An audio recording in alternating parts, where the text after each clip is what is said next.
ഇന്നൊരു day in my ലൈഫാണ് കേട്ടോ. അപ്പോൾ രാവിലെ 5 മണിയൊക്കെ ആയപ്പോഴത്തേക്ക് ഞാൻ എഴുന്നേറ്റു. പിന്നെ ഈ മേശപ്പുറത്ത് ഞാൻ രാത്രിക്ക് തന്നെ എല്ലാ സാധനങ്ങളും സെറ്റ് ചെയ്ത് വെച്ചിട്ടുണ്ടായിരുന്നു കേട്ടോ. ഇന്ന് എന്താണ് ഉണ്ടാക്കുന്നത് അതൊക്കെ എടുത്ത് റെഡിയാക്കി വെച്ചിട്ടുണ്ടായിരുന്നു. അല്ലെങ്കിൽ ഞാൻ രാവിലെ എഴുന്നേറ്റാണ് കേട്ടോ ആലോചിക്കുന്നത് ഇന്ന് എന്ത് കറി വെക്കും. അങ്ങനെ ആലോചിച്ച് തന്നെ എൻ്റെ ഒരു 10-15 മിനിറ്റ് പോകും കേട്ടോ. അതുകൊണ്ട് ഇന്നലെ രാത്രിക്ക് തന്നെ ഞാൻ തീരുമാനിച്ചു ഇന്ന് രാവിലെ കോവയ്ക്ക മെഴുക്ക് വരട്ടാം. അപ്പോൾ ഇന്നും പൊതിച്ചോറ് കൊടുത്തു വിടാമെന്നാണ് കേട്ടോ കരുതിയേക്കുന്നത്. അപ്പോൾ കോവയ്ക്ക മെഴുക്ക് വരട്ടലും പിന്നെയാണെങ്കിൽ ഞാൻ ഇന്നലെ വൈകുന്നേരം അച്ചാറുണ്ടാക്കി വെച്ചിട്ടുണ്ടായിരുന്നു. പിന്നെ കഴിഞ്ഞ ദിവസം നമ്മൾ കടയിൽ പോയപ്പോൾ മേടിച്ച പൈനാപ്പിൾ കൊണ്ട് കാളനും ഉണ്ടാക്കി വെച്ചിട്ടുണ്ടായിരുന്നു കേട്ടോ. അതുകൊണ്ട് ആ 2 കറി ഇരിപ്പുണ്ട്. പിന്നെ കോവയ്ക്ക് മെഴുക്ക് വരട്ടാം, പിന്നെ ഒരു മുട്ടയും പൊരിക്കാം എന്ന് കരുതി കേട്ടോ. അങ്ങനെ ഇതെല്ലാം രാത്രിക്ക് തന്നെ സെറ്റ് ചെയ്ത് വെച്ചിട്ടുണ്ടായിരുന്നു. ഇതൊക്കെ കഴുകാനുള്ള വെള്ളവും പിന്നെ കോവയ്ക്കയും പിന്നെ അതിന് ചേർക്കാനുള്ള ഉള്ളി, പച്ചമുളക്, വെളുത്തുള്ളി ഇതെല്ലാം സെറ്റ് ചെയ്ത് വെച്ചിട്ടുണ്ടോ ഞാൻ രാത്രിക്ക് കിടന്നത്. അതുകൊണ്ട് തന്നെ രാവിലെ എഴുന്നേറ്റ് എനിക്ക് അങ്ങനെ തപ്പി നടക്കേണ്ടി വന്നില്ല കേട്ടോ. പിന്നെ പുറത്ത് അടുക്കളയിൽ അമ്മയുണ്ട്. അമ്മ ചോറ് വെക്കാൻ വേണ്ടി ഒരു 3 മണിയൊക്കെ ആകുമ്പോൾ എഴുന്നേക്കും കേട്ടോ. ചിലപ്പോൾ 3 മണി 3:30 ആ ഒരു സമയത്തൊക്കെ അങ്ങ് എഴുന്നേറ്റ് പോരും കേട്ടോ. പിന്നെ നമ്മുടെ ചോറ് നല്ല വേവുള്ള അരിയാണ് കേട്ടോ. അതുകൊണ്ടാണ് അത്രയും നേരത്തെ എഴുന്നേക്കുന്നത് കേട്ടോ. പിന്നെ അനിയൻ ഇന്ന് കുറച്ച് നേരത്തെ പോകണം. എന്നാലും ഈ കോവയ്ക്കൊക്കെ പെട്ടെന്ന് അങ്ങ് വാടി വേഗം കേട്ടോ. അതുകൊണ്ട് പിന്നെ ഈ ഒരു 5 മണി കഴിയുമ്പോൾ അങ്ങ് ഏറ്റാൽ മതി. 2 കറിയൊക്കെ 3 കറിയൊക്കെ ഉണ്ടെങ്കിൽ മാത്രമാണ് കേട്ടോ ഞാൻ കുറച്ച് നേരത്തെ എഴുന്നേക്കുന്നത്. അല്ലെങ്കിൽ എന്തെങ്കിലുമൊക്കെ പലഹാരമൊക്കെ ഉണ്ടാക്കാനാണെങ്കിൽ ഞാൻ അത്രയും നേരത്തെ എഴുന്നേക്കും കേട്ടോ. ഇന്നിപ്പോൾ എനിക്ക് ഒത്തിരി നേരം അങ്ങ് എഴുന്നേക്കേണ്ടി വന്നില്ല. ഒരു 5 മണിയൊക്കെ കഴിഞ്ഞപ്പോഴത്തേക്കുമാണ് ഞാൻ എഴുന്നേറ്റത് കേട്ടോ. അങ്ങനെ അതൊക്കെ അവിടെ നിന്ന് അരിവാണ്. പിന്നെ തലേദിവസം തന്നെ എല്ലാ സാധനങ്ങളും എടുത്തു വെച്ച് എന്നാന്ന് വെച്ചിട്ടുണ്ടെങ്കിൽ ഈ ഒരു കത്തി അമ്മയും അച്ഛനും ഒക്കെ എന്തെങ്കിലും ആവശ്യത്തിന് എടുത്തു കഴിഞ്ഞിട്ടുണ്ടെങ്കിൽ അവർക്ക് മറവിയും കൂടെ ഉള്ളതുകൊണ്ട് അവിടെ എവിടെയെങ്കിലുമൊക്കെ വെക്കും കേട്ടോ. എവിടെയെങ്കിലുമൊക്കെ വെച്ച് കഴിഞ്ഞാൽ രാവിലെ ഞാൻ എഴുന്നേറ്റ് പച്ചക്കറിയൊക്കെ തപ്പി പെറുക്കി എടുത്ത് വെച്ചതിന് ശേഷം ഞാൻ കത്തി നോക്കി തന്നെ ഒരു 10-20 മിനിറ്റ് അങ്ങ് പോകും കേട്ടോ. കാരണം അവരെവിടെ വെച്ചെന്ന് അവർക്കും ഓർമ്മയില്ല. അത് ചോദിക്കുമ്പോഴത്തേക്കും അവരും നോക്കി നടക്കും, ഞാനും നോക്കി നടക്കും. അങ്ങനെ ഒരുപാട് സമയം പോകും. ഇപ്പോൾ രാത്രിക്ക് തന്നെ എല്ലാ സാധനങ്ങളും അങ്ങ് അടുപ്പിച്ചെടുത്ത് വെച്ച് കേട്ടോ. അല്ലെങ്കിൽ ഒത്തിരി സമയം പോക്കാണ്. ഞാൻ അത് നോക്കി നടന്നു തന്നെയാണ് കേട്ടോ. കൂടുതലും ഈ ഒരു കത്തി നോക്കി നടന്നാണ് എൻ്റെ സമയം പോകുന്നത്. അങ്ങനെ അതെല്ലാം അവിടെ നിന്ന് അരിയുവാണ് കേട്ടോ. ഞാൻ കഴിഞ്ഞ ദിവസം ഒരു വ്ളോഗ് കണ്ടായിരുന്നു. അപ്പോൾ ഇങ്ങനെ കോവയ്ക്ക് ഇങ്ങനെ നീളത്തിൽ ഇങ്ങനെ കനം കുറഞ്ഞ് പെൻസിൽ പോലെ അരിഞ്ഞിട്ട് മെഴുക്ക് വരട്ടി ഉണ്ടാക്കണേ ഞാൻ കണ്ടായിരുന്നു കേട്ടോ. അപ്പോൾ അതുപോലെ ഞാൻ അരിയാൻ ട്രൈ ചെയ്യാൻ നോക്കിയിട്ട് എന്നെക്കൊണ്ട് നടന്നില്ല കേട്ടോ. ഒരു ദിവസം ഞാനങ്ങനെ ഉണ്ടാക്കി. പക്ഷേങ്കിൽ ഇങ്ങനെ മത്തങ്ങ വെട്ടിയിട്ട പോലെയൊക്കെ കിടന്നുകൊണ്ട് പിന്നെ ഞാൻ ആ പരുവത്തിലിട്ട് പോയില്ല കേട്ടോ. വട്ടത്തിൽ തന്നെ അങ്ങ് അരിയാന്ന് വെച്ചു. അങ്ങനെ അതെല്ലാം അവിടെ നിന്ന് അതിൻ്റെ മൂടെല്ലാം കളഞ്ഞ് ഞാൻ ഇതേപോലെ ഉണ്ടോ എല്ലാത്തിൻ്റെയും മൂട് കളഞ്ഞ് ഇങ്ങനെ വെച്ചിട്ട് ഒരുമിച്ചെടുത്ത് വെള്ളത്തിയിട്ട് അങ്ങനെയാണ് കേട്ടോ റെഡിയാക്കുന്നത്. അങ്ങനെ അതെല്ലാം അവിടെ നിന്ന് പെട്ടെന്ന് റെഡിയാക്കുവാണ് കേട്ടോ. പിന്നെ ഇതൊക്കെ പെട്ടെന്ന് ആവി കയറിയ വേഗണ സാധനം. അതുകൊണ്ട് നമുക്കങ്ങനെ ഒത്തിരി നേരം അതിൻ്റെ ചോട്ട് നിൽക്കേണ്ടി വന്നില്ല കേട്ടോ. അങ്ങനെ അതെല്ലാം വേഗം അങ്ങ് അരിഞ്ഞ് സെറ്റ് ചെയ്ത് ഞാൻ എല്ലാ സാധനങ്ങളും ഒരുമിച്ചാണ് കേട്ടോ ഇടുന്നത്. നേരത്തെ ഞാൻ കറി ഉണ്ടാക്കിക്കൊണ്ടിരുന്നത് പിന്നെ പച്ചമുളക്, അതേപോലെ ചുമന്നുള്ളി, വെളുത്തുള്ളി, കറിവേപ്പില, വറ്റൽമുളക് ഇതെല്ലാം നല്ലപോലെ മൂപ്പിച്ചതിന് ശേഷം അരിഞ്ഞ് വെച്ചേക്കണിട്ട് വഴറ്റി അങ്ങനെയാണ് കേട്ടോ ഞാൻ നേരത്തെ എല്ലാം റെഡിയാക്കിക്കൊണ്ടിരുന്നത്. ഇപ്പം ഞാൻ അങ്ങനെയല്ല. ഇപ്പം എല്ലാ സാധനങ്ങളും ഒരുമിച്ചിട്ടാണ് കേട്ടോ വഴറ്റുന്നത്. കാരണം നമ്മുടെ പണി അത്രയും എളുപ്പമാണ് കേട്ടോ. അങ്ങനെ ഞാൻ പിന്നെ പെട്ടെന്ന് അത് അരിഞ്ഞിട്ട് കറി ഉണ്ടാക്കാൻ പോവാണ് കേട്ടോ. അപ്പോൾ കഴിഞ്ഞ ദിവസം കടയിൽ പോയപ്പോഴത്തേക്കും നമ്മൾ പൈനാപ്പിൾ മേടിച്ചിട്ടുണ്ടായിരുന്നു. അപ്പോൾ പൈനാപ്പിളും കൊണ്ട് ഞാൻ കാളൻ ഉണ്ടാക്കിയിട്ടുണ്ടായിരുന്നു. പിന്നെ കുറച്ച് നാരങ്ങ മേടിച്ചായിരുന്നു, അതുകൊണ്ട് അച്ചാറും ഇട്ട് വെച്ചിട്ടുണ്ടായിരുന്നു കേട്ടോ. അതിൻ്റെയൊക്കെ വീഡിയോ എടുക്കാനായിട്ട് പറ്റിയില്ല. കാരണം കഴിഞ്ഞ ദിവസം ഞാൻ പറഞ്ഞിട്ടുണ്ടായിരുന്നു ഞാൻ പൊതിച്ചോറ് കെട്ടിക്കൊണ്ടിരുന്നപ്പോഴത്തേക്കും എൻ്റെ ട്രൈപ്പോഡിൻ്റെ കാലൊടിഞ്ഞ് പോയത്. അപ്പോൾ അതുകൊണ്ട് അത് അനിയൻ വൈകുന്നേരം പണി കഴിഞ്ഞ് വന്നിട്ട് അതൊക്കെ സെറ്റ് ചെയ്ത് തരാമെന്ന് പറഞ്ഞായിരുന്നു കേട്ടോ. അപ്പോൾ കാലൊടിഞ്ഞ് പോയത് കൊണ്ട് തന്നെ എനിക്ക് കാളൻ ഉണ്ടാക്കണതും അച്ചാറിടുന്നതൊന്നും വീഡിയോ എടുക്കാനായിട്ട് പറ്റിയില്ല കേട്ടോ. ഭയങ്കര സങ്കടമായിപ്പോയി. പിന്നെ രാത്രിക്ക് അനിയൻ വന്നിരുന്ന് അതിൻ്റെ കാലൊക്കെ റെഡിയാക്കിയതിന് ശേഷം കേട്ടോ എനിക്കിപ്പോൾ രാവിലെ വീഡിയോ എടുക്കാനായിട്ട് സാധിച്ചു കേട്ടോ. അങ്ങനെ കറിയെല്ലാം അടുപ്പത്ത് വേകാനായിട്ട് വെച്ചതിന് ശേഷം ഞാൻ അവിടെ എല്ലാം അടിച്ചു വാരും കേട്ടോ. എനിക്ക് എപ്പോഴും ഉള്ള പണിയാണ് ഈ അരിയാനുള്ള എല്ലാം ഞാൻ ആ തറയിലോട്ട് തന്നെ അങ്ങ് അരിഞ്ഞിടും കേട്ടോ. വെളുപ്പിനും ഇപ്പോൾ വെട്ടം വീഴുന്ന സമയത്തും രാവിലെയൊക്കെ ആണെങ്കിൽ പുറത്ത് നിന്ന് അരിയും. അപ്പോൾ തന്നെ നമുക്ക് അങ്ങ് വാരി കളയാനായിട്ട് എളുപ്പമാണ്. ഇപ്പോൾ രാത്രി ആയതുകൊണ്ട് പുറത്തേക്ക് പോകലും പാടാണ്. പിന്നെ അവിടെ ഭയങ്കര ഇരുട്ടാണ് കേട്ടോ. അവിടെ നിന്ന് അരിയാനൊന്നും പറ്റത്തില്ല. പിന്നെ ആണെങ്കിൽ ക്ലാരിറ്റി ഇല്ല. ക്യാമറ വെച്ചെടുത്താലും വലിയ വെട്ടവും വെളിച്ചമൊന്നും ഇല്ല കേട്ടോ. അതുകൊണ്ട് ഇവിടെ തന്നെ അങ്ങ് അരിഞ്ഞൊക്കെ ഇടും. പിന്നെ അതെല്ലാം അടുപ്പേന് കയറ്റിയതിന് ശേഷം പതിയെ നമുക്ക് എല്ലാം അടിച്ച് വാരിയാൽ മതിയല്ലോ. അപ്പോൾ അത് എൻ്റെ പുറകെ അമ്പാടി എഴുന്നേറ്റ് വന്നതുകൊണ്ട് അനിയൻ അതിലേ നടന്ന് അമ്പാടിനെ ഉറക്കുവാണ് കേട്ടോ. ഇപ്പോൾ സമയം ഒരു 5:30 ആയിട്ടുണ്ട്. അപ്പം അവനെ അതിലേ നടന്ന് ഉറക്കണ സീനാണ് കേട്ടോ. ഹാൾ വഴി നടക്കുവാണ് അവനെ ഉറക്കിക്കൊണ്ട്. അവനാണെങ്കിൽ എഴുന്നേറ്റ് വന്ന ഉടനെ അവനെ ആരെങ്കിലും എടുത്തില്ലെങ്കിൽ പിന്നെ ഭയങ്കര കാറും കൂവും കരച്ചിലും ബഹളമാണ് കേട്ടോ. പ്രത്യേകിച്ച് ഞാൻ എടുത്തുകൊണ്ട് കുറേ നേരം നടന്നു കഴിയുമ്പോൾ എൻ്റെ പണിയൊന്നും നടക്കത്തില്ല കേട്ടോ. അതുകൊണ്ട് ഒന്നുമില്ലെങ്കിൽ അനിയൻ അല്ലെങ്കിൽ ചേട്ടൻ കൊണ്ട് നടക്കും. ചേട്ടനാണ് കൂടുതൽ സമയം കൊണ്ട് നടക്കുന്നത് കേട്ടോ. അപ്പോൾ കുഞ്ഞുവാവ കട്ടിലയിൽ തന്നെ കിടക്കുന്നതുകൊണ്ട് ഞാനവിടെ ഇങ്ങനെ തലേണയൊക്കെ വെച്ച് തട വെച്ചിട്ടുണ്ട്. എന്നാൽ പോലും ഉരുണ്ട് വരുമോ എന്ന് പേടിച്ചിട്ട് ഞാൻ ചേട്ടനെ അവിടെ കിടത്തി കേട്ടോ. ചേട്ടനോട് പറഞ്ഞു കൊച്ചിൻ്റെ അടുത്ത് കയറി കിടന്നോണെന്ന് പറഞ്ഞു കേട്ടോ. അപ്പോൾ ദേ അമ്മ അവിടെ നിന്ന് ചോറൊക്കെ വെക്കുന്നുണ്ട് കേട്ടോ. അപ്പം ഞാൻ ഉപ്പെടുക്കാൻ വേണ്ടിയിട്ട് പോവുകയാണ്. പുറത്തെ അടുക്കളയിൽ ആ ഒരു സൈഡിലാണ് കേട്ടോ ഉപ്പ് പറഞ്ഞ് വെച്ചേക്കുന്നത്. ഞാനാണെങ്കിൽ ഇങ്ങനെ കുറേ ഇങ്ങനെ കുഞ്ഞു കുഞ്ഞു പാത്രങ്ങളുള്ള അതിൽ ഇങ്ങനെ ഉപ്പൊക്കെ ഇട്ട് വെച്ചുകൊണ്ടിരുന്നതാണ് കേട്ടോ. അപ്പോൾ ഒരു ദിവസം ഈ മുളക് പൊടി സാധനങ്ങളൊക്കെ എടുക്കാണ്ടിരുന്ന് പോത്ത് പോയത് കൊണ്ട് ഞാൻ പിന്നെ അതിൽ വെക്കലില്ല, അത് മാറ്റി വെച്ച് കേട്ടോ. അങ്ങനെ റൂമിൽ വന്നു. വാവ കിടന്ന് ഉറങ്ങുന്നുണ്ട്, ചേട്ടനും കിടന്ന് ഉറങ്ങുന്നുണ്ട് കേട്ടോ. വാവ കമന്ന് കുത്തിയൊക്കെയാണ് കിടന്ന് ഉറങ്ങുന്നത്. ഇങ്ങനെ ആ ഒരു സീപ്പിൽ വെച്ചിട്ടുണ്ടെങ്കിലും അവൻ ഉരുണ്ട് വീഴും കേട്ടോ. അങ്ങനത്തെ അനിയൻ ഹാളിൽ കൂടെ നടന്നുറങ്ങുന്നുണ്ട് കേട്ടോ. കാരണം ആൾക്കും പണിക്ക് പോയിട്ട് വന്നതിൻ്റെയൊക്കെ ആ ഒരു ക്ഷീണവും പിന്നെ രാത്രിക്കാണെങ്കിലും വന്നിട്ട് ഇടയ്ക്ക് ഷോർട്സ് എടുക്കണതിൻ്റെ വീഡിയോ ചെയ്യണതിൻ്റെയൊക്കെ അതൊക്കെ കൊണ്ട് തന്നെ ഒത്തിരി നേരം അങ്ങ് ഉറങ്ങാനൊന്നും പറ്റുന്നില്ല കേട്ടോ. അപ്പോൾ ആൾ നടന്നുറങ്ങുവാണ് കേട്ടോ, അമ്പാടി കിടന്നുറങ്ങുവാണ്. അങ്ങനത്തെ എൻ്റെ കോവയ്ക്കൊക്കെ റെഡി ആയിട്ടുണ്ട് കേട്ടോ. അപ്പോൾ അതൊക്കെ ഒന്ന് ഇളക്കി തട്ടിപ്പൊത്തിയൊക്കെ അങ്ങ് വെച്ചതിന് ശേഷം ബാക്കി കാര്യങ്ങളൊക്കെ നോക്കിയാൽ മതിയല്ലോ. അപ്പോൾ അതൊക്കെ അങ്ങ് റെഡിയാക്കുവാണ് കേട്ടോ. ഒരുപാട് അങ്ങനെ അടുക്കി പിടിക്കത്തില്ല കേട്ടോ. കാരണം ഞാൻ നല്ലപോലെ തീ കുറച്ച് വെച്ചിട്ടാണ് ഓരോരോ പണിയിലോട്ട് പോകുന്നത് കേട്ടോ. അതുകൊണ്ട് അങ്ങനെ അടുക്കി പിടിക്കത്തില്ല. അങ്ങനെ ഇതാണ് ഞാൻ ഇന്നലെ വൈകുന്നേരം ഉണ്ടാക്കി വെച്ച നാരങ്ങാച്ചാറ് കേട്ടോ. ഭയങ്കര പുളിയും കയ്പെന്ന് വെച്ചാൽ ഒരു രക്ഷയില്ല കേട്ടോ. അപാര കയ്പ, സർവാങ്കണവും കഴിക്കും. പിന്നെ ഇതേ കാളൻ പൈനാപ്പിളൊക്കെ ഇട്ട് നല്ല കുറുകിയ കാളനും ഉണ്ടാക്കി വെച്ചിട്ടുണ്ട് കേട്ടോ. പിന്നെ നമ്മുടെ ഇന്നത്തെ വെണ്ടയ്ക്ക മെഴുക്ക് പുരട്ടി. അപ്പോൾ അത്രയൊക്കെ ഉള്ളൂ കേട്ടോ നമ്മുടെ കറികൾ. പിന്നെ പൊതിച്ചോറിൽ വേണ്ടിയിട്ട് ഒരു മുട്ട പൊരിക്കും. അത് എൻ്റെ സ്ഥിരം പണിയാണ്. എപ്പോൾ പൊതിച്ചോറുണ്ടാക്കിയാലും മുട്ട പൊരിക്കും കേട്ടോ.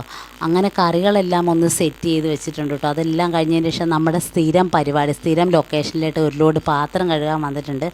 ഇന്ന് എനിക്ക് അധികം പാത്രമൊന്നുമില്ല കേട്ടോ. അതുകൊണ്ട് ഞാൻ രക്ഷപ്പെട്ടു. കാരണം ഇന്നലെ തന്നെ ഞാൻ കുറേ പാത്രമൊക്കെ ഒന്ന് കഴുകി വെച്ചു. പിന്നെ രാത്രിക്കാണെങ്കിലും അധികം ഞാൻ ചോറ് കഴിച്ചില്ല. പിന്നെ പിള്ളേർക്കൊക്കെ നേരത്തെ അങ്ങ് കൊടുത്തതിന് ശേഷം ആ പാത്രമൊക്കെ നേരത്തെ അങ്ങ് കഴുകി വെച്ച് കേട്ടോ. അതുകൊണ്ട് തന്നെ ഒരുപാട് പാത്രമൊന്നും ഇല്ലായിരുന്നു കേട്ടോ. കുറച്ച് പാത്രമേ ഉണ്ടായിരുന്നുള്ളൂ. പിന്നെ അതൊക്കെ അങ്ങ് അവിടെ നിന്ന് അങ്ങ് കഴുകാമെന്ന് കരുതി കേട്ടോ.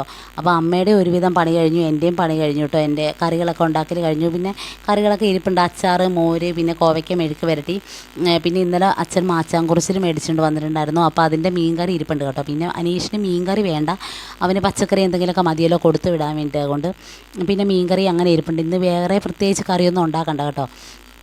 അങ്ങനെ പിന്നെ അവിടെ നിന്ന് പാത്രം കഴുകി. പിന്നെ അമ്മ അവിടെ ഇരിക്കണോണ്ട് അമ്മയുടെ ഓരോ കഥയും കാര്യങ്ങളൊക്കെ പറഞ്ഞു തന്നാണ് കേട്ടോ പാത്രം കഴുകണം. ആരെങ്കിലുമൊക്കെ കമ്പനി അടിക്കാനുണ്ടെങ്കിൽ നമ്മളിങ്ങനെ വാതോരാണ്ട് സംസാരിച്ചിരുന്ന് നമ്മുടെ പണിയും പെട്ടെന്ന് നടക്കും കേട്ടോ.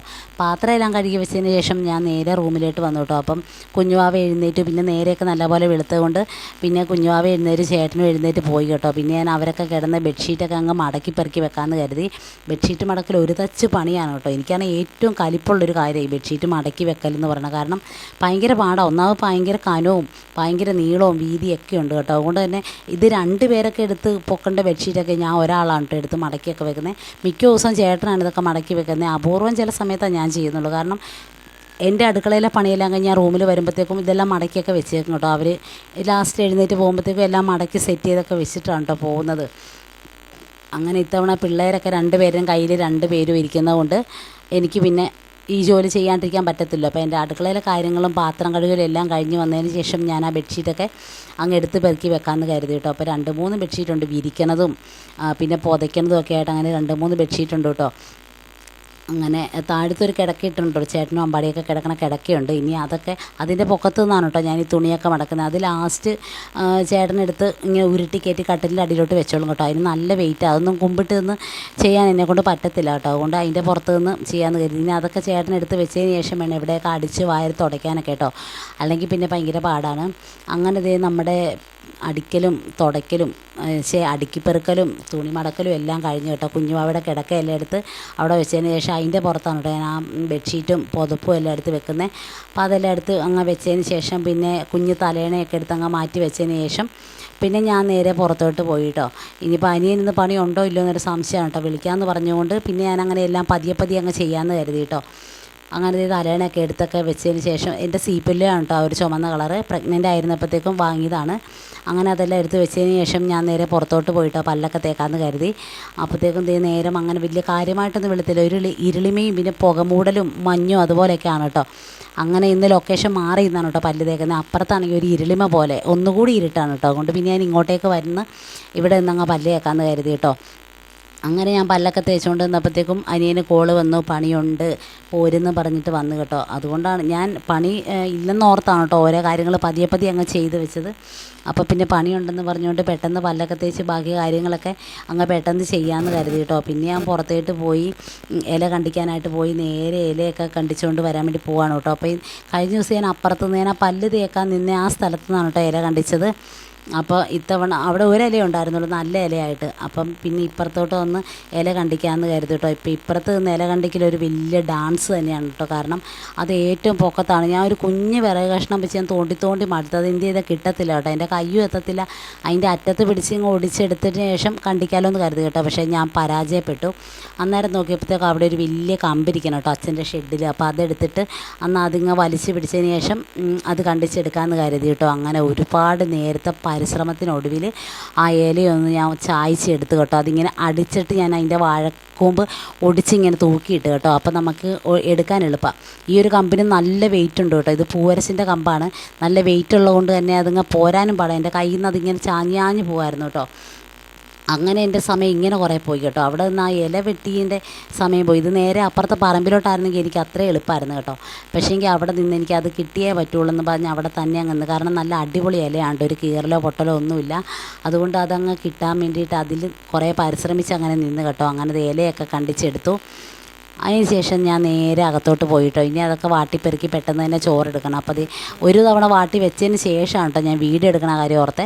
അപ്പോൾ അതേ വാട്ടി വെച്ചതിന് ശേഷം ഞാൻ പിന്നെ വീണ്ടും വീഡിയോ എടുത്തിട്ട് ഒന്നുകൂടി അത് റെഡിയാക്കണം കേട്ടോ. അപ്പോൾ ആ ഒരു സൈഡ് പൊട്ടിപ്പോയായിരുന്നു കേട്ടോ ചെറുതായിട്ട്. അത് ഞാനിങ്ങനെ മടക്കിയപ്പോഴത്തേക്കും കീറിയതാണ്. പക്ഷേ കുഴപ്പമില്ല കേട്ടോ. ഒത്തിരി വീതി ഉള്ളതുകൊണ്ട് നമുക്ക് ചോറൊന്നും അങ്ങനെ വെളിയിൽ പോകത്തില്ല. ആ രീതിക്ക് മടക്കി എടുത്താൽ മതിയല്ലോ. അങ്ങനെ ഇലയൊക്കെ വാട്ടുവാണ് കേട്ടോ. ഞാൻ നല്ലപോലെ അതിൻ്റെ തണ്ടൊക്കെ വാട്ടും. കാരണം ഞാൻ നേരത്തെ അങ്ങനെ തണ്ടൊന്നും അത്ര ഇതായിട്ട് വാട്ടത്തില്ലായിരുന്നു. ഞാൻ എപ്പോൾ ചോറെടുത്താലും ഇല ഇങ്ങനെ പൊട്ടി പൊളന്ന് പോകുമായിരുന്നു കേട്ടോ. അതിന് ശേഷം എനിക്ക് തോന്നി ഈ തണ്ട് വാട്ടാത്തത് കൊണ്ട് ഇങ്ങനെ മടക്കുമ്പോഴത്തേക്കും അതിങ്ങനെ കീറി വിട്ട് പോകണയായിരുന്നു കേട്ടോ. അതുകൊണ്ട് തന്നെ തണ്ട് ഇങ്ങനെ നടുക്ക് നല്ല രീതിയിൽ അകവും പുറകിട്ട് നല്ലപോലെ അങ്ങ് മടക്കി വെച്ചതിന് ശേഷം നന്നായിട്ട് വാട്ടും കേട്ടോ. കുറേ നേരം ഇങ്ങനെ പൊള്ളലേക്കണ രീതിക്ക് നന്നായിട്ട് അങ്ങ് വാട്ടിപ്പെറുക്കി എടുക്കും കേട്ടോ. അങ്ങനെ അവിടെ നിന്ന് ദേ ഇലയൊക്കെ നല്ല രീതിക്ക് വാട്ടിപ്പെറുക്കി എടുത്തു. ഇനിയിപ്പോൾ പതിയെ ചോറ് പൊതിയാനായിട്ട് പോകണം കേട്ടോ. അപ്പോൾ നമ്മുടെ കറികളും എല്ലാം സെറ്റായി. ഇനിയിപ്പോൾ എനിക്ക് അധികം പണിയൊന്നും അങ്ങനെ കാര്യമായിട്ടില്ല കേട്ടോ. നല്ല രീതിയിൽ ഞാൻ വാട്ടുന്നതെന്നു വെച്ചാൽ കീറിപ്പോകാണ്ടിരിക്കാനാണ് കേട്ടോ. നല്ലപോലെ വാടി നാശമായിട്ടുണ്ട്. അങ്ങനെ ദേ പെട്ടെന്ന് തന്നെ ഒരു മുട്ട അങ്ങ് പൊരിക്കാമെന്ന് കരുതി കേട്ടോ. അങ്ങനെ ഇലയൊക്കെ വാട്ടി മാറ്റി വെച്ചു. പിന്നെ അത് പൊതിയാനുള്ള പേപ്പർ എടുത്ത് വെച്ചു. പിന്നെ കറിയൊക്കെ എടുക്കാനുള്ള പാത്രവും സാധനങ്ങളും എല്ലാം സെറ്റ് ചെയ്ത് വെച്ച് അച്ചാറും കറിയൊക്കെ കോരി ഒരു പാത്രത്തിലാക്കി ചോറും എടുത്ത് വെച്ചതിനൊക്കെ ശേഷമാണ് കേട്ടോ ഞാൻ മുട്ട പൊരിക്കാനായിട്ട് വന്നത്. അപ്പോൾ അതൊക്കെ സെറ്റ് ചെയ്തങ്ങ് വെക്കുവാണെങ്കിൽ അത്ര എളുപ്പമാണ്. കാരണം നമ്മൾ ഇത് മുട്ട പൊരിച്ചത് അവിടെ കൊണ്ട് വെച്ചതിന് ശേഷം അതെല്ലാം വിളമ്പാൻ പോയി കഴിഞ്ഞാൽ ഈ മുട്ട പെട്ടെന്ന് അങ്ങ് തണുത്ത് പോകും കേട്ടോ. തണുത്ത മുട്ട കൊള്ളത്തില്ല. മുട്ട ചൂടോടുകൂടി കഴിക്കണം കേട്ടോ നല്ലത്. അപ്പോൾ ലാസ്റ്റ് അതെല്ലാം എടുത്ത് വെച്ചതിന് ശേഷം ലാസ്റ്റ് എടുക്കുവാണെങ്കിൽ കുഴപ്പമില്ല. കറിയൊന്നും ഇച്ചിരി തണുത്താലും അങ്ങനെ കുഴപ്പമില്ല കേട്ടോ. പിന്നെ ചൂട് ചോറിലേക്കല്ലേ ഇടുന്നത് കൊണ്ട് വലിയ വിഷയമില്ല. അപ്പോൾ എല്ലാം എടുത്ത് വെച്ചതിന് ശേഷം ലാസ്റ്റാണ് കേട്ടോ ഞാൻ മുട്ട പൊരിക്കാനായിട്ട് വന്നത്. ഞാനത് വലിയ കാര്യത്തിൽ റൗണ്ടിലെടുക്കാമെന്നൊക്കെ ഓർത്തിരുന്നതാണ് കേട്ടോ. ഇന്ത്യയുടെ ഭൂപടം പോലെ ആയിട്ടുണ്ട്. എന്നാലും വേണ്ടിയില്ല, ഞാൻ മറിച്ചിട്ടപ്പോഴത്തേക്കും അത് ഫ്ലോപ്പായി പോകുന്ന കേട്ടോ ഓർത്തേ. പക്ഷേ എനിക്ക് നല്ല കറക്റ്റായിട്ട് കിട്ടി, കുഴപ്പമൊന്നുമില്ല. ഞാനിപ്പോൾ മുട്ട പൊരിച്ചാലും അങ്ങനെ കാര്യമായിട്ട് പൊട്ടി കീറി പോകാറൊന്നുമില്ല. നല്ല രീതിയിൽ തന്നെ കിട്ടാറുണ്ട് കേട്ടോ. അങ്ങനെ നമ്മുടെ മുട്ട പൊരിക്കലെല്ലാം കഴിഞ്ഞു. ഇനി നേരെ ചോറെടുക്കാനായിട്ട് പോവാണ് കേട്ടോ. അപ്പോൾ തൊട്ടപ്പുറത്ത് ഞാൻ ചോറും പിന്നെ ആണെങ്കിൽ വെണ്ടയ്ക്ക മെഴുക്ക് പുരട്ടിയും പിന്നെ അച്ചാറും മുട്ടയൊക്കെ എടുത്ത് വെച്ചിട്ടുണ്ട്. അങ്ങനെ ദേ ചോറൊക്കെ ഇട്ടു. പിന്നെയാണ് അമ്മയുടെ എന്തോ പറഞ്ഞ് എൻ്റെ ശ്രദ്ധ പോയി കഴിഞ്ഞപ്പോൾ ആ കോവയ്ക്ക ഇട്ടത് ശരിയായില്ല കേട്ടോ. കോവയ്ക്ക മൊത്തം അങ്ങ് പരതിപ്പോയി. പിന്നെ കുഴപ്പമില്ല, അത് അങ്ങ് ഒതുക്കി വാരി വെച്ചാൽ മതിയല്ലോ. അപ്പോൾ എൻ്റെ കോവയ്ക്ക മെഴുക്ക് പുരട്ടി ഇട്ടു. പിന്നെ അതേ നല്ല ചുമന്ന ചോര പോലത്തെ അച്ചാർ, ഭയങ്കര കയ്പ്പെന്ന് വെച്ചാൽ എൻ്റെ ദൈവമേ നമ്മുടെ തലയുടെ ഉള്ളു വരെ കഴിക്കും കേട്ടോ. അമ്മാതിരി കയ്പ്പാണ്, ഭയങ്കര പുളിയും. അങ്ങനെ ദേ നാരങ്ങ അച്ചാറും ഇട്ട് പിന്നെ ഒരു മുട്ടയും പൊരിച്ചിട്ട് അതിലിട്ട് വെച്ചു. അതങ്ങനെ പെട്ടെന്ന് സെറ്റാക്കണം കേട്ടോ. ഞാൻ എപ്പോൾ പൊതിച്ചോറ് കിട്ടിയാലും ഞാൻ ആദ്യം ഈ മുട്ട പൊരിച്ച് ഉണ്ടാക്കും കേട്ടോ. കാരണം എനിക്ക് ഭയങ്കര ഇഷ്ടമാണ് ഇങ്ങനെ പൊതിച്ചോറിൽ മുട്ട പൊരിച്ച് വെക്കുന്നത്. മുട്ട പൊരിച്ച് വെക്കാത്ത പൊതിച്ചോറ് ഞാൻ ഇതുവരെ ഉണ്ടാക്കിയിട്ടില്ല കേട്ടോ. പൊതിച്ചോറ് എപ്പോൾ ഉണ്ടോ അതിലൊക്കെ മുട്ട പൊരിക്കും. പിന്നെ മീൻ വറുത്തതും ഉണ്ടാകാറുണ്ട്. എനിക്കിപ്പോൾ മീൻ വറുത്തതിനോടോ അല്ലെങ്കിൽ മീൻ കറിയോടോ അങ്ങനെയൊന്നും വലിയ താല്പര്യമില്ല. പച്ചക്കറി മാത്രം കേട്ടോ. പച്ചക്കറി എവിടെ കണ്ടാലും അലച്ച് വീഴുന്ന ഒരാളാണ് ഞാൻ. അതുകൊണ്ട് തന്നെ പച്ചക്കറിയാണ് കൂടുതലും മേടിച്ച് വെക്കുന്നത് കേട്ടോ. മീൻ കറി ഉണ്ടെങ്കിലും അങ്ങനെ കാര്യമായിട്ട് കഴിക്കാറൊന്നുമില്ല. അങ്ങനെ ദേ പെട്ടെന്ന് തന്നെ ചോറൊക്കെ അങ്ങ് പൊതികെട്ടി എടുക്കാമെന്ന് കരുതി. അപ്പോൾ 10 മണിക്കുള്ള ചോറ് ഞാനും എടുത്ത് ഉച്ചക്കത്തേക്കുള്ള അമ്മ എടുത്തു തരാമെന്ന് പറഞ്ഞു കേട്ടോ. ഉച്ചക്കത്തേക്കുള്ള കറിയൊക്കെ ഞാനാണ് കേട്ടോ പാത്രത്തിലാക്കുന്നത്. ചോറ് മാത്രം അമ്മ എടുത്ത് വെക്കും കേട്ടോ. അങ്ങനെ അതൊന്ന് പൊതിഞ്ഞെടുക്കുകയാണ് കേട്ടോ. ഞാനാണ് ഇന്ന് നല്ല നീറ്റൊക്കെ ആയിട്ടാണ് കേട്ടോ പൊതിഞ്ഞത്. കഴിഞ്ഞ ദിവസം പൊതിഞ്ഞപ്പോഴത്തേക്കും അതിൻ്റെ ആ ഒരു പേപ്പർ കീറിപ്പോയായിരുന്നു. എനിക്കിങ്ങനെ ചോറ് പൊതിയുമ്പോഴത്തേക്കും ചെറുതായിട്ട് ഇല പൊട്ടിപ്പോണതും ചെറുതായിട്ട് പേപ്പർ കീറിപ്പോണതൊക്കെ ഭയങ്കര സങ്കടമാണ് കേട്ടോ. അന്നത്തെ ദിവസം എൻ്റെ മൂഡ് പോവും. പക്ഷേ ഇന്ന് വലിയ കുഴപ്പമില്ലാണ്ട് കാര്യമായിട്ട് അങ്ങനെ കീറലോ പൊട്ടലോ ഒന്നും നടന്നില്ല കേട്ടോ. അങ്ങനെ അതെല്ലാം അവിടെ നിന്ന് പൊതിയുവാണ്. ഞാൻ എപ്പോൾ പൊതിച്ചോറ് കെട്ടാൻ നിന്നാലും ഈ ട്രൈപ്പോഡൊക്കെ തെന്നിപ്പെറുക്കിയൊക്കെ പോകാറാണ് പതിവ്. പക്ഷേ ഞാനിന്ന് ആ മേശയുടെ ഇടയിലോട്ട് തിരുകി പെറുക്കി വെച്ചിട്ട് അവിടെ തടിക്കഷ്ണവും ചെരുപ്പും ഒക്കെ ഇട്ട് അതിൻ്റെ കാലൊക്കെ പൊക്കി ഒന്ന് ടൈറ്റ് ചെയ്ത് വെച്ചതിന് ശേഷമാണ് കേട്ടോ ഞാൻ ചോറ് പൊതിയാനായിട്ട് നിന്ന്. അല്ലെങ്കിൽ ചിലപ്പോൾ എങ്ങാനും ഇത് നടക്കണ വഴിയും കൂടെ ആയതുകൊണ്ട് എങ്ങാനും തെന്നിത്തെറിച്ച് പോയാലോ എന്നോർത്ത് അങ്ങനെ പിന്നെ ചോറൊക്കെ പൊതി കിട്ടിയതിന് ശേഷം ഞാൻ ചോറ് തന്നെ വെച്ച് ഒട്ടിക്കുവാണ് കേട്ടോ. റബ്ബർ ബാൻഡൊന്നും ഇടണം എനിക്കിഷ്ടമില്ല കേട്ടോ. റബ്ബർ ബാൻഡ് ഇടുന്ന വള്ളി വെക്കണമെന്നും എനിക്കിഷ്ടമില്ല. അങ്ങനെ അതെല്ലാം കൊടുത്ത് അനിയൻ പണിക്കൊക്കെ പോയി. അതിന് ശേഷം ഞാൻ നേരെ വന്നിട്ട് കുഞ്ഞുവാവയ്ക്കുള്ള കുറുക്കുണ്ടാക്കുവാണ് കേട്ടോ. കുഞ്ഞുവാവ കിടന്ന് ഭയങ്കര കാറും കൂവും കരച്ചിലുമാണ് ഞാൻ എടുക്കാൻ വേണ്ടിയിട്ട്. വോയിസ് ഓവർ എടുക്കുന്നതുകൊണ്ട് അതിൻ്റെ സൗണ്ടൊന്നും കേൾക്കാൻ പറ്റില്ല കേട്ടോ. അങ്ങോട്ട് ഭയങ്കര കരച്ചിലാണ്. മാറി മാറി അച്ഛനും അമ്മയും ചേട്ടനും ഒന്നും എടുത്തിട്ട് ഒരു രക്ഷയില്ല കേട്ടോ. അപ്പോൾ ഞാൻ പെട്ടെന്ന് ഇതങ്ങ് കുറുക്കി പെറുക്കി അങ്ങ് വെച്ചതിന് ശേഷം നമ്മളിങ്ങനെ തീ കൊടുത്ത് അതൊന്ന് തിളയ്ക്കണ വരെ ഇങ്ങനെ ഇളക്കിക്കൊണ്ടിരുന്നില്ലെങ്കിൽ ഉണ്ടല്ലോ കട്ട കെട്ടും കേട്ടോ. അപ്പോൾ കുറച്ച് നേരമല്ലേ കരയുള്ളൂ. പിന്നെ അവർ കൊണ്ട് നടക്കുമല്ലോ. കൊണ്ട് നടന്നാലും എൻ്റെ കയ്യിൽ തന്നെ വന്നം കേട്ടോ. അങ്ങനെ ഞാൻ പെട്ടെന്ന് അതൊക്കെ ഒന്ന് കുറുക്കി പെറുക്കി എടുത്ത് തിളച്ച് വന്നപ്പോഴത്തേക്കും ഞാൻ തന്നെ പോയി മേടിച്ച് കേട്ടോ. ഞാൻ പോയി മേടിച്ച് കഴിഞ്ഞപ്പോഴത്തേക്കും ആൾക്കൊരു ആശ്വാസം വന്നത്. അങ്ങനെ ഞാനും പോയിട്ട് പിന്നെ പല്ലൊക്കെ തേച്ച് രാവിലെ പല്ല് തേച്ചായിരുന്നു. പിന്നെ പെട്ടെന്ന് തന്നെ ചോറ് കഴിക്കുവാണ് കേട്ടോ. അപ്പോൾ കുഞ്ഞുവാവ ഇവിടെ കിടന്ന് ഉറങ്ങുന്നുണ്ട്. അവന് ഒരുവിധം കുറുക്കൊക്കെ കൊടുത്ത് ഉറക്കി. ഇപ്പം ഞാനും ചോറൊക്കെ കഴിക്കുവാണ്. ഇനി കഴിഞ്ഞ ദിവസം കുറേ തുണി 2 ലോഡ് തുണി അലക്കി വെച്ചിട്ടുണ്ടായിരുന്നു കേട്ടോ. പിന്നെ അതൊക്കെ ഒന്ന് മുക്കണം. അപ്പോൾ അതൊക്കെ അലക്കിയൊക്കെ വെച്ചതിന് ശേഷം വൈകുന്നേരമാണ് കേട്ടോ അലക്കിയത്. അതൊക്കെ അലക്കി വെച്ചതിന് ശേഷം നല്ല പെരുത്ത മഴ പെയ്തുകൊണ്ട് ഒന്നും വിരിക്കാൻ പറ്റിയില്ല കേട്ടോ. അപ്പം അത് അന്നേരം തന്നെ അങ്ങ് വിരിച്ചില്ലെങ്കിൽ തുണിക്കൊക്കെ ഇങ്ങനെ ചീത്ത സ്മെല്ലുണ്ടാകും കേട്ടോ. ഇങ്ങനെ അങ്ങനെ തന്നെ അങ്ങ് പിഴിഞ്ഞ് വെച്ചേക്കുമല്ലേ, ഇങ്ങനെ അടഞ്ഞടഞ്ഞ് പിഴിഞ്ഞ് വെച്ചേക്കുമല്ലേ, അതുകൊണ്ട് സ്മെല്ലുണ്ടാകും. പിന്നെ രാവിലെ തന്നെ ചേട്ടനെ വിട്ടിട്ട് സ്റ്റിഫാൻ ഷൈനും കംഫർട്ടും ഒക്കെ മേടിപ്പിച്ചിട്ടുണ്ടായിരുന്നു കേട്ടോ. അപ്പോൾ അതൊക്കെ മുക്കി കുറച്ച് നേരം വെള്ളത്തിൽ ഇട്ട് കഴിഞ്ഞാൽ അതിൻ്റെ സ്മെല്ലൊക്കെ കിട്ടുമല്ലോ. അപ്പോൾ അതിന് വേണ്ടിയിട്ട് ഞാൻ പിന്നെ രാവിലെ നല്ല വെയിൽ തെളിഞ്ഞിട്ടുണ്ട് കേട്ടോ. നല്ലപോലെ വെയിലുണ്ട്. അങ്ങനെ അതൊക്കെ അങ്ങ് മുക്കി വെക്കാമെന്ന് കരുതി കേട്ടോ. തുണിയൊക്കെ അങ്ങ് മുക്കി കുറച്ച് നേരം കഴിഞ്ഞതിന് ശേഷം വിരിച്ചാൽ മതിയല്ലോ. അപ്പോഴത്തേക്കും അതിൻ്റെ ആ ഒരു സ്മെല്ലൊക്കെ തുണിയിലോട്ട് ആയിക്കോളും. ഞാൻ എപ്പോഴും ഇങ്ങനെ പിഴിഞ്ഞൊക്കെ തലേദിവസം വെച്ചിട്ട് ഞാൻ കൊണ്ടുപോയി തുണി വിരിച്ചിട്ടുണ്ട് കേട്ടോ. തുണിയൊക്കെ വിരിച്ചിട്ട് ഇങ്ങനെ അതൊക്കെ നല്ലപോലെ ഉണങ്ങി കിട്ടുമ്പോഴത്തേക്കും എന്തൊരു വൃത്തികെട്ട സ്മെല്ലാണ് കേട്ടോ. ഇങ്ങനെ ഈ മടക്കി വെച്ചതിൻ്റെ സ്മെല്ലും പിന്നെ ഉണങ്ങി കഴിയുമ്പോൾ ഉള്ള ഒരു വാട്ടർ സ്മെല്ലും ഒക്കെയാണ് കേട്ടോ. പിന്നെ കുറേ സെൻറ്റൊക്കെ പൂശിയാണ് നമ്മൾ ഇടുന്നത്. കാരണം അത്രയും നന്നായിട്ട് ഉണങ്ങിയെല്ലാം കിട്ടിയതിന് ശേഷം പിന്നെയും നമുക്ക് കൊണ്ടുപോയി നനയ്ക്കേണ്ട കാര്യമില്ലല്ലോ. അപ്പോൾ ഇന്ന് ഞാൻ ഓർത്ത് കംഫർട്ടൊക്കെ അങ്ങ് മുക്കി അങ്ങ് റെഡിയാക്കി ഇടുവാണെങ്കിൽ നമ്മുടെ പണി അത്ര എളുപ്പമാകും. പിന്നെ അവിടെ കുറച്ച് നേരം അഴയുടെ ആ ഭാഗത്തുനിന്ന് നല്ലപോലെ വെയിൽ വന്നിട്ടില്ല കേട്ടോ. അപ്പോൾ ഇതൊക്കെ മുക്കി പെറുക്കി എടുത്ത് പിഴിഞ്ഞൊക്കെ വരുമ്പോഴത്തേക്കും ആ ഒരു അഴ കെട്ടിയേക്കേണ്ട ആ ഭാഗത്ത് നല്ലപോലെ വെയിൽ വന്നോളൂ. അപ്പോൾ നമുക്ക് കൊണ്ടങ്ങ് ഇടാമല്ലോ. അങ്ങനെ 2 ബക്കറ്റ് തുണിയുണ്ട് കേട്ടോ. ഈ ഒരു അണ്ടാവിനകത്ത് കുഞ്ഞിപ്പിള്ളേരെ തുണികളാണ്. പിന്നെ ആ ഒരു വലിയ ബക്കറ്റിനകത്ത് എൻ്റെ നൈറ്റി പാവാട അങ്ങനെ ഒരു ലോഡ് നൈറ്റി ഉണ്ട് കേട്ടോ. അപ്പോൾ കഴിഞ്ഞ ദിവസം ചേച്ചിമാരൊക്കെ പറഞ്ഞിട്ടുണ്ടായിരുന്നു ഇനി നൈറ്റിയൊക്കെ ഇട്ടുകൊണ്ട് വഴി കണ്ടു കഴിഞ്ഞാൽ എന്നെ അവിടെ നിന്ന് ഓടിക്കുമെന്ന് പറഞ്ഞേക്കണോണ്ട് നൈറ്റിയൊക്കെ കഴുകി പെറുക്കി അങ്ങ് അടച്ച് ഒരു കൊട്ടയ്ക്കകത്തെടുത്ത് വെക്കാം. ഇനിയിപ്പോൾ നൈറ്റി ഒന്നും ഉപയോഗിക്കേണ്ടെന്ന് കരുതി കേട്ടോ. അതുകൊണ്ട് എല്ലാ നൈറ്റിയും കഴിഞ്ഞ ഒരാഴ്ചത്തെ നൈറ്റി ഉണ്ടായിരുന്നു കേട്ടോ. അതൊക്കെ അങ്ങനെ കഴുകി പെറുക്കി അങ്ങ് പാവത്ത് വെക്കാമെന്ന് കരുതി കേട്ടോ. അങ്ങനെ അതെല്ലാം കംഫർട്ട് വെള്ളത്തിൽ മുക്കിയതിന് ശേഷം കഴിഞ്ഞ ദിവസം ഞാനിട്ട ഒരു ബനിയനും പാൻറ്റും ഒക്കെ കഴുകാനുണ്ടായിരുന്നു. അപ്പോൾ അത് 2 മാത്രമേ ഉണ്ടായിരുന്നു കേട്ടോ. ബാക്കി എല്ലാ തുണിയും കഴുകി ഇന്നലെ വൈകുന്നേരം തന്നെ എല്ലാം കഴുകി കേട്ടോ. അങ്ങനെ അതെല്ലാം കഴുകിക്കൊണ്ട് ഞാൻ എല്ലാം വിരിച്ചിട്ടുണ്ട് കേട്ടോ. ഞാൻ എപ്പോഴും ഇടാറില്ല, ഡെയിലി ഇടാറില്ല നൈറ്റി മൊത്തം കഴുകി പാവാടി സാധനങ്ങളും എല്ലാം കഴുകി കൊണ്ടുപോയി വിരിച്ചിട്ടുണ്ട് കേട്ടോ. ഇനി ഇതൊന്നും ഇപ്പോഴെങ്ങും പുറത്തെടുക്കത്തില്ല കേട്ടോ. അങ്ങനെ അതെല്ലാം കൊണ്ടുപോയി വിരിച്ചു. നല്ല അടാറ് വെയിലാണ്, ആൾ കത്തിപ്പോണ വെയിലാണ് കേട്ടോ. ഞാൻ ആ വെയിലത്ത് നിന്നാണ് കേട്ടോ വീഡിയോ എടുക്കുന്നത്. വിരിക്കണമൊന്നും എടുത്തില്ല കേട്ടോ. ആ ഒരു ഗ്യാപ്പിൽ അമ്പാടിക്ക് ഫോൺ കൊടുത്തു. അവന് കാത്തു കാണണമെന്ന് പറഞ്ഞുകൊണ്ട് അവന് ഫോൺ കൊടുത്തുകൊണ്ട് വിരിക്കാനൊന്നും തന്നെ വീഡിയോ ഒന്നും എടുത്തില്ല കേട്ടോ. പിന്നെ എൻ്റെ ഒട്ടുമിക്ക വീഡിയോസിലും ഉണ്ട് ഇതൊക്കെ. പിന്നെ വേഗം പോയി കുളിച്ചതിന് ശേഷം കുറേ നേരം വന്ന് പിള്ളേരുടെ കൂടെ സ്പെൻഡ് ചെയ്യാമെന്ന് ഓർത്തു കേട്ടോ. ഞാൻ എത്ര വലിയ ജോലി തിരക്കാണെങ്കിലും എന്തൊക്കെ ചെയ്തുകൊണ്ടിരുന്നാലും അതൊക്കെ പെട്ടെന്ന് തീർത്തതിന് ശേഷം ഒരു 1/4 മണിക്കൂർ പിള്ളേരെ 2 പേരും കൂടെ സ്പെൻഡ് ചെയ്യും കേട്ടോ. അപ്പോൾ അമ്പാടിക്ക് കുഞ്ഞുവാവിനെ എടുക്കണം എന്ന് പറഞ്ഞ് ഭയങ്കര കരച്ചിലായിരുന്നു കേട്ടോ. അവൻ എടുത്തു കഴിഞ്ഞാൽ പുറകോട്ട് മറിഞ്ഞ് വീഴും. എന്നാലും ഇങ്ങനെ കാറി കൂവി കിടന്ന് കരയുമ്പോഴത്തേക്കും പിന്നെ ഭയങ്കര പാടാണ് കേട്ടോ. അപ്പം ഞാൻ പറഞ്ഞു എങ്കിൽ എടുത്തോ എന്നും പറഞ്ഞ് അവൻ്റെ കുഞ്ഞുവാവിനെ കൊടുത്തു കേട്ടോ. ആദ്യം കൊടുത്തപ്പോഴത്തേക്ക് മുടിക്കുത്തിന് പിടിച്ച് വലിച്ചു എന്ന് പറഞ്ഞ് വേണ്ടാന്ന് പറഞ്ഞു കേട്ടോ.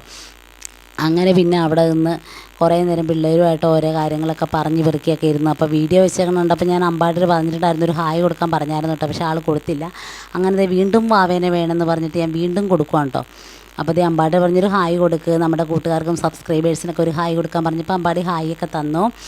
അങ്ങനെ പിന്നെ അവിടെ കുറേ ഇരുന്നതിന് ശേഷം പിന്നെ കറണ്ട് അങ്ങ് പോയി കേട്ടോ. ഉച്ചയൊക്കെ ആയായിരുന്നു, ഒരു 11:30 കഴിഞ്ഞായിരുന്നു കേട്ടോ. കറണ്ട് അങ്ങ് പോയി. ഇനി 4 മണിക്കാണ് കറണ്ട് വരുള്ളൂ എന്ന് പറഞ്ഞുകൊണ്ട് ഞങ്ങൾ നേരെ എല്ലാവരും വെളിയിലോട്ട് ഇറങ്ങി കേട്ടോ.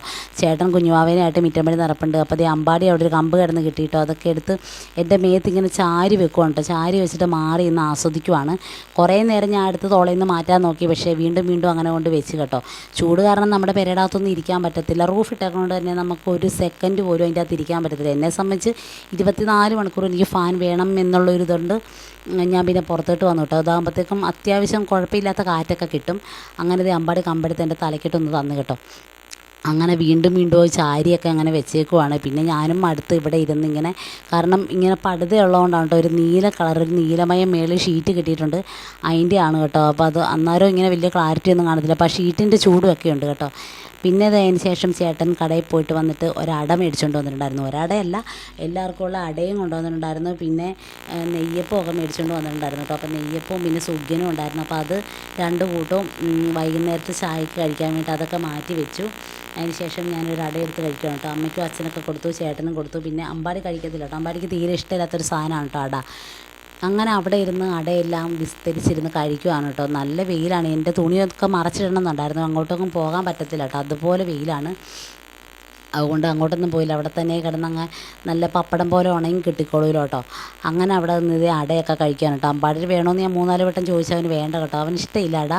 ഉണ്ടയൊക്കെ പുഴുവാണെങ്കിൽ മാത്രമേ കേട്ടോ കഴിക്കത്തുള്ളൂ, അടയൊന്നും ഉണ്ടാക്കാൻ കഴിക്കത്തില്ല കേട്ടോ. അപ്പം ഞാൻ ചേട്ടൻ്റെ അടുത്ത് വെള്ളം എടുത്തുകൊണ്ട് വരാൻ വിളിച്ച് പറയുമായിരുന്നു കേട്ടോ. ഭയങ്കരമായിട്ട് തൊണ്ടയൊക്കെ ഡ്രൈ ആയി. ഞാനിങ്ങനെ 24 മണിക്കൂർ ഇങ്ങനെ വെള്ളം കുടിച്ച് അങ്ങനെ ഇരിക്കുന്ന ടൈപ്പാണ് കേട്ടോ. ഇപ്പോഴത്തെ ചൂടിൻ്റെ ഇടയ്ക്ക് നമുക്ക് വെള്ളം കുടിക്കാണ്ടിരിക്കാനും പറ്റത്തില്ല കേട്ടോ. അങ്ങനെ അവിടെ ഇരുന്ന് നല്ലപോലെ അടയൊക്കെ കഴിച്ചപ്പോഴത്തേക്കും ചേട്ടൻ പതിയെ വെള്ളമൊക്കെ കൊണ്ട് തന്നു. അങ്ങനെ വെള്ളമൊക്കെ കുടിച്ചു. ഇപ്പോൾ ഞാനിപ്പോൾ ഈ അട കഴിക്കുന്ന സമയം ഒരു 11:45, 12 ആ ഒരു സമയമൊക്കെ ആയി കേട്ടോ. ഒരടയിലൊന്നും നിൽക്കത്തില്ല, എന്നാലും നല്ലപോലെ വിശക്കും കേട്ടോ. പിന്നെ ഒരു 2 മണിയൊക്കെ ആയപ്പോഴത്തേക്കാണ് ഞാൻ കുറച്ച് ചോറ് കഴിക്കാമെന്ന് കരുതിയത്. കാരണം അട കഴിച്ചാലും മധുരമായതുകൊണ്ട് ഒത്തിരി വെള്ളവും കുടിക്കും, പിന്നെ നമുക്ക് വിശക്കുകയും ചെയ്യും കേട്ടോ. അങ്ങനെ പിന്നെ അതേ കുറേ നേരം കൂടെ അമ്പാടിയുടെ കൂടെ കളിക്കാനൊക്കെ ഇരുന്നു. അമ്പാടിക്ക് ചെരുപ്പിട്ട് കൊടുക്കാൻ പറഞ്ഞു കേട്ടോ. കല്ലൊക്കെ പെറുക്കി എൻ്റെ തന്ന്. പിന്നെ ചെരുപ്പിട്ട് കൊടുക്കാൻ പറഞ്ഞപ്പോഴത്തേക്കും അങ്ങനെ ചെരുപ്പിട്ട് കൊടുത്താലും നമ്മൾ പിന്നെ അതിൻ്റെ പുറകെ തന്നെ ഇങ്ങനെ നടക്കണം കേട്ടോ, അത് ഊരാൻ വേണ്ടിയിട്ട്. കാരണം ഒരു 5 മിനിറ്റ് അല്ലെങ്കിൽ ഒരു 2-3 മിനിറ്റ് അത്രയൊക്കെ നേരം ചെരുപ്പിടത്തുള്ളൂ. അത്രയും നേരം ചെരുപ്പിട്ടാലും പിന്നെ പുറകെ ഇങ്ങനെ വിളിച്ചുകൊണ്ട് നടക്കും, ഊരാൻ പറഞ്ഞു കേട്ടോ.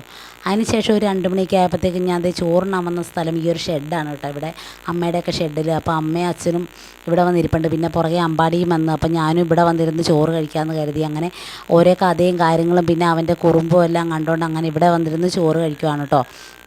ഇവിടെയും നല്ല കുഴപ്പമില്ലാത്ത രീതി കാറ്റൊക്കെ കിട്ടും കേട്ടോ. പക്ഷേ ഇവിടെ വന്നിരുന്ന് ചോറ് ഞാനങ്ങനെ കഴിക്കാറില്ല. ഇതിപ്പോൾ ആദ്യമായിട്ടാണ് ചോറ് കഴിക്കുന്നത്. കാരണം എല്ലാവരും ഇവിടെയാണ് ഇരിക്കുന്നത്. അപ്പോൾ വർത്താനമൊക്കെ പറഞ്ഞിരിക്കാമല്ലോ എന്ന് കരുതിയിട്ട് അവിടെ ഇരുന്ന് ചോറ് കഴിക്കണം. അതാകുമ്പോഴത്തേക്കും എന്തെങ്കിലും കറിവേപ്പിലോ മുളകോ ഒക്കെ ഉണ്ടെങ്കിൽ നമുക്ക് അങ്ങോട്ടും ഇങ്ങോട്ടൊക്കെ വലിച്ചെറിഞ്ഞാൽ മതി. പ്രത്യേകിച്ച് പാത്രത്തിൻ്റെ സൈഡിൽ വെക്കാനോ ഒന്നും പോകണ്ട കേട്ടോ. ഇവിടെ തന്നെ കാടും വീടും ഒക്കെ അല്ലേ. അങ്ങനെ അവിടെ ഇരുന്ന് കഥയും കാര്യങ്ങളൊക്കെ പറഞ്ഞ് വർത്തമാനം പറഞ്ഞൊക്കെ ഇരുന്ന് ചോറ് കഴിക്കുവാണ്. പിന്നെ അമ്പാടി കട്ടിലിൻ്റെ അടിയിലോട്ട് കയറി പോയിട്ടുണ്ട് കേട്ടോ. അവിടെ എന്തോ ഒരു ബേസ്ബോളിൻ്റെ കൂട് കിടപ്പുണ്ട്, അപ്പോൾ അതെടുക്കാൻ വേണ്ടിയിട്ട് അങ്ങ് പോയതാണ് കേട്ടോ. അങ്ങനെ ഉച്ചയൊക്കെ കഴിഞ്ഞപ്പോഴത്തേക്ക് നല്ല അടിപൊളി മഴയ്ക്കുള്ള കോള് വരുന്നുണ്ട് കേട്ടോ. ഭയങ്കരമായിട്ട് കാറ്റ് വീശുന്നുണ്ട്. അപ്പോൾ അമ്പാടി കാത്തു കണ്ടുകൊണ്ടിരിക്കുമായിരുന്നു കേട്ടോ. അപ്പോൾ കാറ്റ് വീശുന്നുണ്ടപ്പോൾ ഞാൻ വേഗം തന്നെ ഫോണും എടുത്തുകൊണ്ട് വന്നിട്ട് ഇങ്ങനെ അവിടെയൊക്കെ ഇങ്ങനെ മരങ്ങളൊക്കെ ആടി ഒലയണ വീഡിയോ എടുക്കാമെന്ന് കരുതി കേട്ടോ. അങ്ങനെ ഇത് നല്ല ഭംഗിയുണ്ട് കേട്ടോ കാണാനായിട്ട്. തണുത്ത കാറ്റ്, രാവിലെ മുതലേ ചൂട് കയറി ഇരുന്നിട്ട്, ഇപ്പോൾ കറണ്ടൊന്നും വന്നിട്ടില്ല കേട്ടോ. ചൂട് കയറി ഇരുന്നിട്ട് ഇപ്പോഴാണ് ഒരു നല്ല അടിപൊളി കാറ്റ് വീശുന്നത്. നല്ല ഫോണകത്ത് നിന്നിട്ട് വന്ന് കൂടെ ആ കാറ്റങ്ങ് നിലച്ച് കേട്ടോ. അപ്പോൾ അതുകൊണ്ട് എനിക്ക് കുറച്ച് കാറ്റൊക്കെ കിട്ടിയുള്ളൂ ഫോണിൽ എടുക്കാൻ വേണ്ടിയിട്ട്. അങ്ങനെ കുറച്ച് നേരം അങ്ങനെ വീഡിയോ എടുത്തുകൊണ്ടിരുന്നപ്പോൾ അതേ മേളിൽ ഒരു മാങ്ങ കിടപ്പുണ്ട് കേട്ടോ. ഈ ഒരു മാങ്ങ ഇങ്ങനെ താഴേക്ക് ഇറങ്ങി വന്ന് കിടപ്പുണ്ട് കേട്ടോ. നമ്മുടെ പടുതയുടെ മേളിലായിട്ട് കിടപ്പുണ്ട്. ഇഷ്ടംപോലെ മാങ്ങ ഇത്തവണ ഉണ്ടായിട്ടുണ്ട് കേട്ടോ. ഒരുപാട് മാങ്ങ ഉണ്ടായിട്ടുണ്ട്. പക്ഷെ നമുക്ക് പറിക്കാൻ പറ്റത്തില്ല, ഒരുപാട് മേളിലാണ് കേട്ടോ. ഒത്തിരി അങ്ങ് ആകാശം മുട്ട കിടക്കണ മാങ്ങയാണ് കേട്ടോ. അതെല്ലാം ഇനി തന്നെ വീണ് പോവും. ചിലപ്പോൾ കാറ്റ് വീശി അങ്ങനെ താഴെ പോവും, അല്ലെങ്കിൽ പഴുത്ത് വീഴും കേട്ടോ. മിക്കപ്പോഴും പഴുത്ത് വീഴാറാണ് കേട്ടോ പതിവ്. ഇത് നിറയെ മാങ്ങയുണ്ട് കേട്ടോ. ഈ ഒരു ശിഖരത്തെ മാത്രമല്ല, അങ്ങോട്ടേക്ക് കുറേ അപ്പുറത്തേട്ടൊക്കെ മാങ്ങയുണ്ട് കേട്ടോ. അങ്ങനെ വീഡിയോ ഇവിടെ കൊണ്ട് അവസാനിപ്പിക്കേണ്ടി വന്നു. പിന്നെ രാത്രിക്കുള്ള വീഡിയോ ഒന്നും എടുത്തില്ല കേട്ടോ. അപ്പോൾ ഇന്നത്തെ വീഡിയോയും വിശേഷങ്ങളൊക്കെ ഇത്രേ ഉള്ളൂ. അപ്പോൾ പുതിയൊരു വീഡിയോയുമായിട്ട് വീണ്ടും കാണുന്നവരെ എല്ലാ കൂട്ടുകാർക്കും ta ta bye bye, see you. അപ്പോൾ വീഡിയോ ഇഷ്ടപ്പെട്ടാൽ ലൈക്ക് ചെയ്യാനും ഷെയർ ചെയ്യാനും സബ്സ്ക്രൈബ് ചെയ്യാനും